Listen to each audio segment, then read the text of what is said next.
Hey guys, welcome back to another brand new episode of Torment Tides of Numenera. Yeah, let's see how far we will be able to progress in this video. But I'm sure we will be meeting a lot of interesting people here, so let's start with the seer. A donation? No. Hey, arms merchant. Hello, friend. The sign over this stall says, the arming room, buy, sell, trade. Under the awning, a skinny man with stooped shoulders and a concave chest is cleaning a filth-caked weapon of some kind. He salutes you with a greasy hand. Done in a moment. Have a look around. If you need anything, let me know. What can you tell me about Sagas Cliffs? Good place for the arms dealer. Not much call for weapons in the city proper, it's true. The levies keep things quiet. He shrugs. I got most of my business from mercenary companies. The endless battle draws them by the dozens. Okay, so the endless battle is still going on, it seems. Explorers too. Plenty of cargers save up their shins and kit themselves out, all fancy like. Then they wander down the reef or into the bloom and never come back. Okay, what do you have for sale? Can we afford any of this, is the question. Doesn't look like it. We'll be back. This is looking interesting.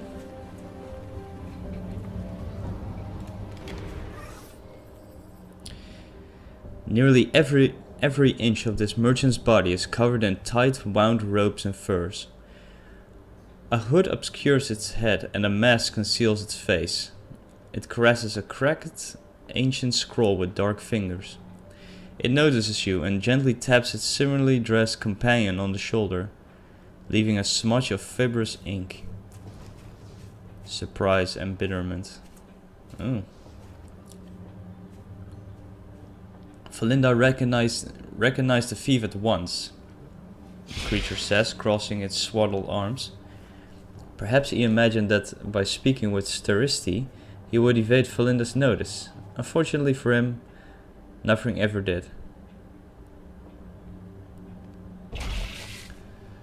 Let's check out his work. The merchant's spread fingers' hands glide over a faded parchment with a faint sound of quills scratching. Vibrant letters in an unfamiliar tongue appear in their wake. Yeah, why is he narrating me?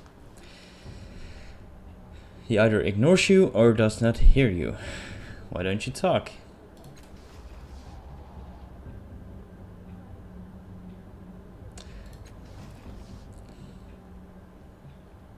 That's the same, it seems. Let's talk to Felinda then.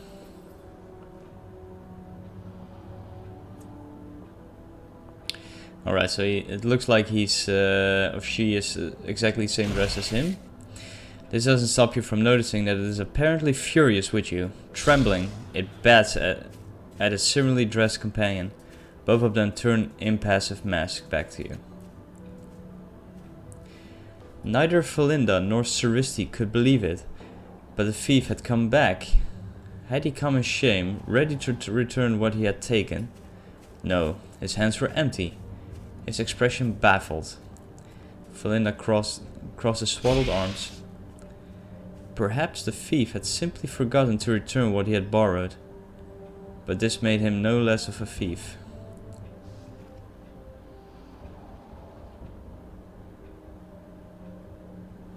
Yeah, I think so.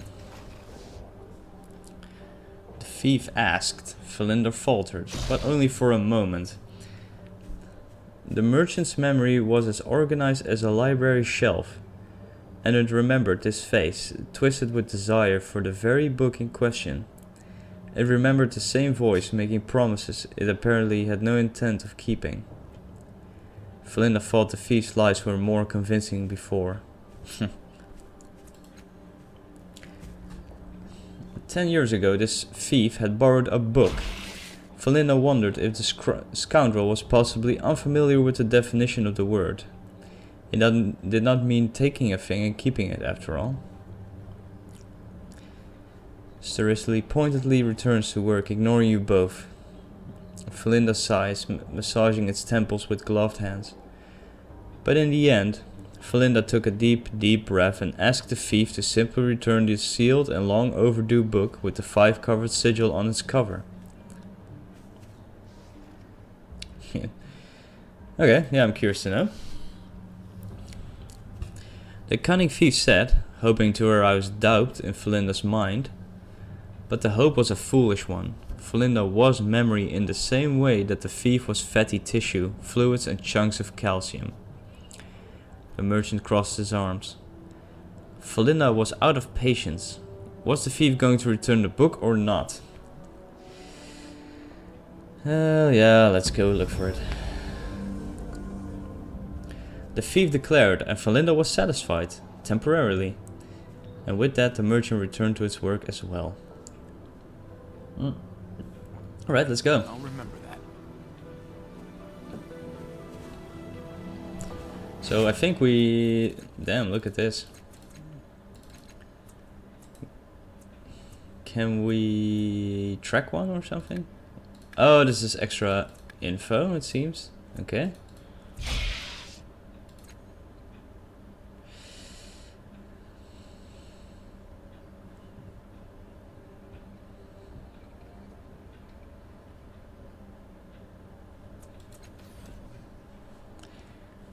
Alright, so finally we get to know what this is.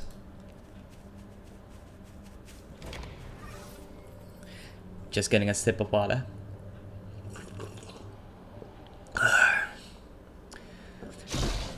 In front of you is a wary traveler whose grim visage is mostly obscured by a pointy hat. Upon closer inspection, the lines on his face indicate he has seen much and has many tales to tell. Hello there, friend, he says. Here to see the nychthemeron? Wow, did I say it correctly? Nychthemeron? My friend in the cage over there, or just looking to spend a word or two? I am actually curious about that creature. He's far from mine, friend, El Ginto says with a raspy chuckle. I shall likely see if I get too close to his cage. He tips his head at you. Go on, ask your questions. So what is it anyway? A biomechanical union of stubborn curiosity and frothing malice, he says.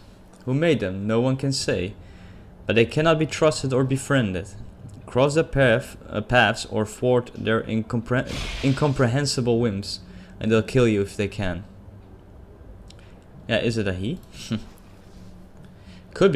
Could be female, or genderless, or many-gendered, who can say? I have a friend imprisoned, and I feel better about that fact if I don't recall him it. So how did you capture it? I suppose you could blame luck, he says. Little early to call it good or bad, though. His eyes seek the sky as he begins his story.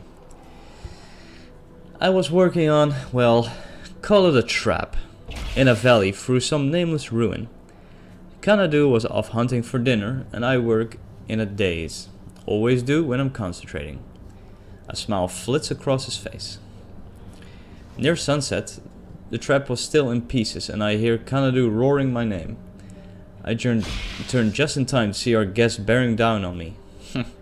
Damn. The creature's volley of molten energy cracked off the personal barrier I had left active while building the trap. But I knew it couldn't hold. Then Kanadu leapt off the valley edge into his back, bashing it with his hammer. It shrieked, and then night fell and the creature went still. I worked a touch frantically, I admit, to finish a trap. It hadn't been designed for, I guess, but as you can see, it worked. Lucky it did. Gives me a lot of confidence for our trip back to Lorik 2. So how did you get it into the city? A fair question, he says, casting a lazy glance back at the cage. but a longer answer and not as interesting as I'd like. So let's just say the trap here is more collapsible than it appears. Yeah, what are you gonna do with it? We're likely to release it and run as if every person or every kind of demon in the world is after us. We're not trappers, see? We're explorers, and we're only in this to save up some coin for a journey across a long path of ground. He rubs the back of his neck. Not that our motives make much difference to our guest. He wants to boil our skins once we let him go, and I can't blame him. We should do it at night, but even then, I expect he'll try to kill us. Okay, let's ask something else.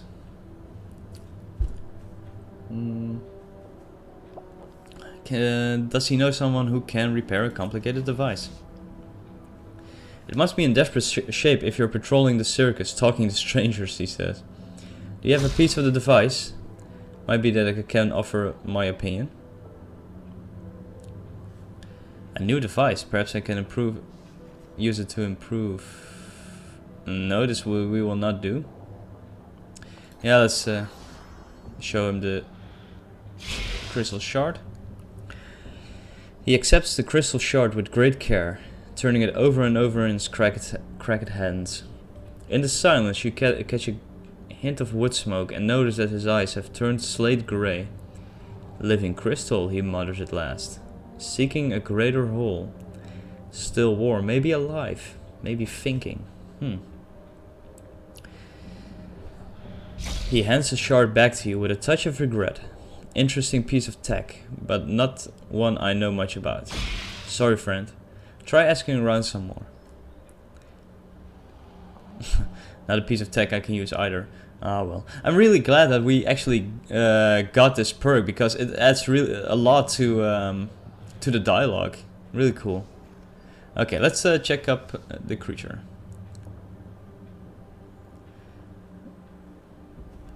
Okay, let's try to persuade.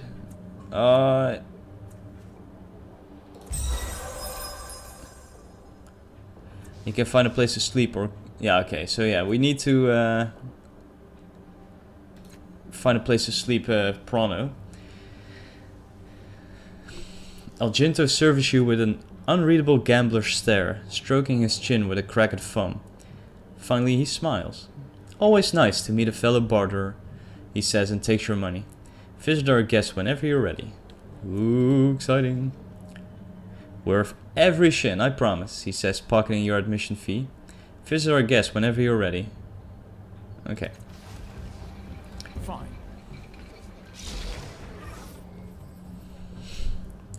The cage in which the creature floats is a simple frame that contains a shimmering, nearly transparent cylinder of energy.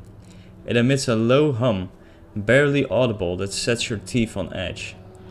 The container is a delicate filigree of ornate materials with no apparent controls, but surely they must have hidden somewhere in the traceries and protrusions of the wirework. You approach the cage cautiously. The monster within looks like a fungal blob mated with a muscular ichthyoid. Wow. Its multiple tentacles terminate in syringes, needles, and injectors. Yeah, I can see that. The mass sits atop and is integrated with a floating orb of some type. Oh yeah, okay. Seems to be both mechanical and biological, with one system flowing smoothly into the next. A creation from some mad nightmare. The energy field darkens protectively and automatically as the creature throws itself at its wall, thrashing and striking mindlessly with its needle-tipped tentacles. The darkening is almost like a strobe-like effect. Even as you watch, one of its tentacles coils back and blasts fierce plasma at the walls of its cage. The cage holds, but the shields dim to prevent any radiation from the blast from escaping. Let's examine the cage. The cage appears to be made of a mixture of synth, spun strong glass, and a lightweight metal, intricately embroidered to create mind-warping patterns, evocative and strange. Energy shifts and flickers among the crevices, somehow being shaped by the form of the materials. Your closer examination reveals a small panel worked cunningly into the frame of the cage. Some of the filigrees here are worn and smooth, as if slowly eroded by friction. Perhaps these are the controls.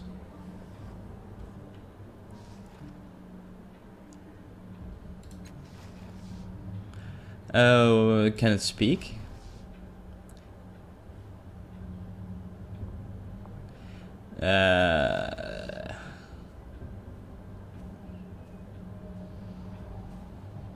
It draws away from the edge of the energy field for a moment, as if it's gathering its thoughts, and then launches itself at you, rebounding of the deceptive solid of the cage. Blah. Its tentacles flail wildly, the needles at their tips glinting and oozing.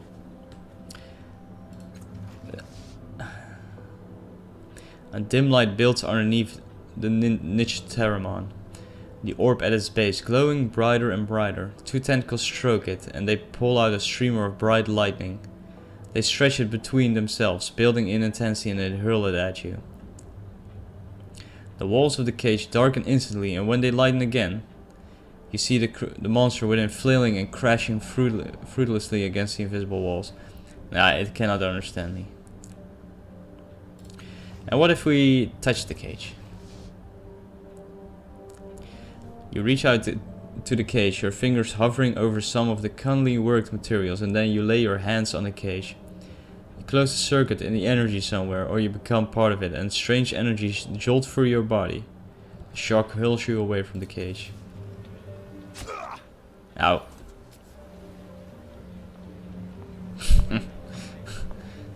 You stupid skulk.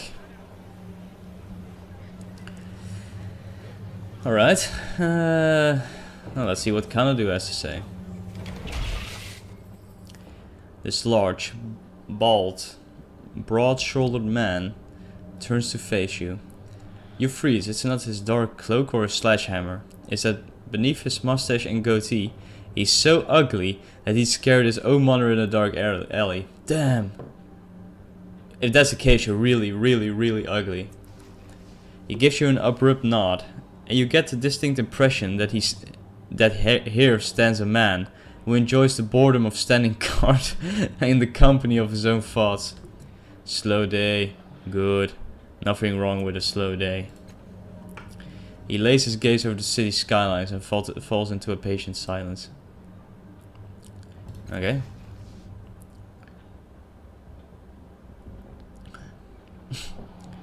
Good. What's that thing in the cage? A nychthemeron, he says. Argento will tell you about it, if that's what you want. How did you capture it? Long story. Ask Argento. He's a talker. I watched the beast. I think we're not getting a lot of information from this guy. But damn, that's a creepy looking thing. Okay, let's see if we can find a... Oh man, even more people here. Fine. Okay, let's see what she has to say. This Finn, visiting Aeon Priest, shoots furtive, sidelong glances at the creature in the nearby cage, while humming a nonchalant tune. Okay, she probably wants to free the creature. We're not gonna do that at all. When he sees that you're what? Oh, is that a guy? Oh yeah, it is, yeah. He's just wearing a robe. When he sees that you're watching him, he flinches. Over the course of a few frantic breaths, shock becomes embarrassed anger, and he opens his mouth to shout at you. There must be a way, but how? They never leave it alone. Then he spots Elegern at your side and sneers. Oh look, you found someone to chase shadows with, Elegern. How much are you paying him to pretend your bladder makes sense? He spits at your companion's feet. Damn, chill bro. Elegern raises his eyebrows at the spatter of wet dirt. It's nice to be famous, not that you know, because I sure as hell don't know you. He smirks, he smirks in your direction. Typical Order of Truth acolyte here, treating tasty gossip as evidence. Doesn't matter if something's true, as long as it's interesting.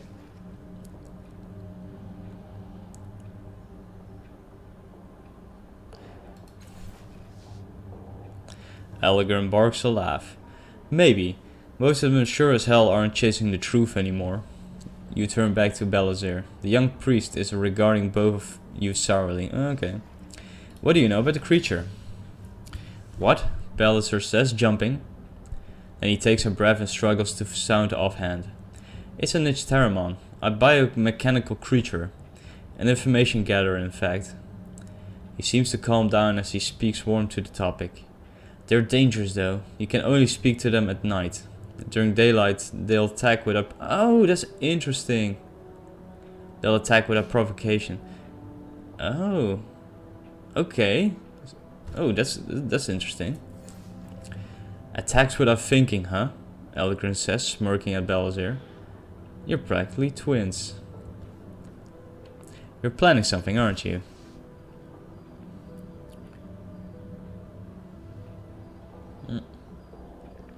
Are you with the Order of Truth or just snooping?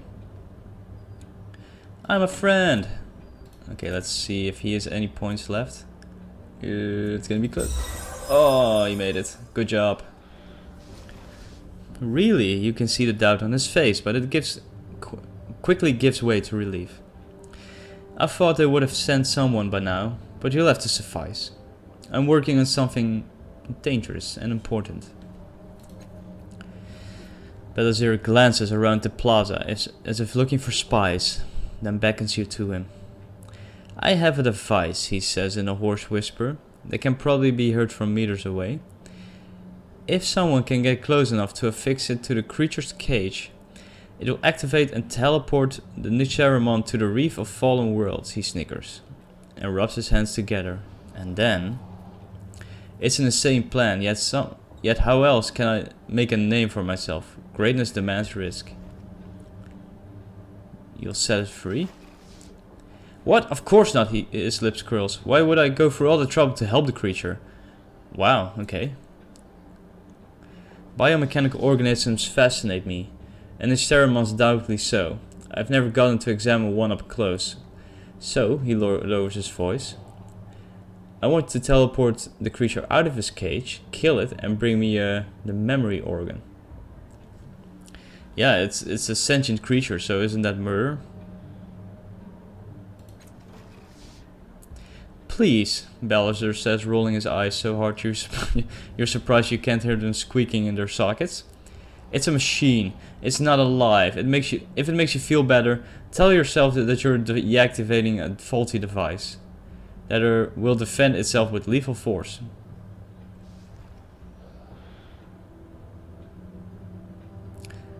Can we play the snitch here? I'll remember that. Here it is. Be very, very careful. I don't have another one. Hey, Argento! Guess what I have? Ha! An Aeon priest named Belazir asked me to steal your nychthemeron. Look, he gave me his device. He takes the device Belazir gave you and examines it grimly. The young idiot. We caught him fiddling with the cage before and I thought it scared him off. Apparently not. He sighs and pockets the device. I understand him better than I'd like. We'd build our lives on the kindling of our ambitions, and I hope for a bonfire before something blows it out. I made a study of the nychthemeron during the journey here. If that little fool had only asked, I might have shared my findings with him. You still can though. Hardly seems fair, he says, considering your words, but you're right. I'm not a young man, and I'd be good to know I held someone along the path before I left town. He reaches into his bags and hands you a bundle of well-worn notes. Then he glances over your shoulder. Trouble coming, friend. Oh boy. He's stomping toward you and he looks furious. Good luck. I trusted you, he shouts. Frustrated tears shimmer at the corners of his eyes, refusing to fall. Argento steps back to a discreet distance. An expression of sadness crosses his face. You think you won? He hisses. One tear escapes and streaks down his bony cheek. You think this is the first time I've ever been betrayed? Panting with rage, he jams a finger in your face. I'm going to tell the Order of Truth you betrayed an Aeon priest on a secret mission. Everyone is going to know you can be trusted. This was my one opportunity. How can I rise beyond Alkalite now? Okay, let's give him the notes. Making a note. You hold out the notes and Belazir snatches them from your hands. As his eyes widen, you explain how you got them. This is more than I expected to learn on my own. All that time spent on subterfuge, and I could have just asked you. Thank you for everything, thank you. He shouts at El Ginto. The seasoned explorer cringes and gives him a little wave. Belazir hands you a reward and wanders away, flipping through the pages. Psychic Guard. Oh, okay. So is this a single use or what, or?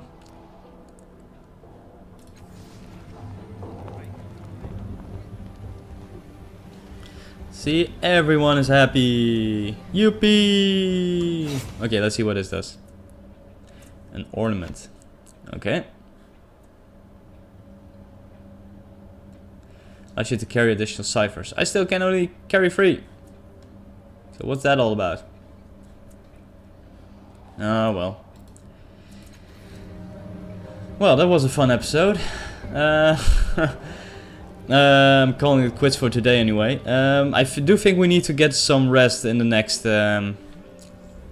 episode, because we're all out of intellect points. Anyway, like always, I thank you so much for watching, and I'll be seeing you next time. Bye bye! Hey guys, thank you so very much for watching my video. If you liked it, be sure to give it a thumbs up. If you want to leave a comment, be sure to do it. I would love to hear your thoughts about the video. And if you want to see more of my videos, be sure to check out the videos listed on the left side over here. And you can subscribe to my channel by pressing the button below. That way you will get an update whenever I upload something new. And the good thing about it all, it doesn't cost a thing.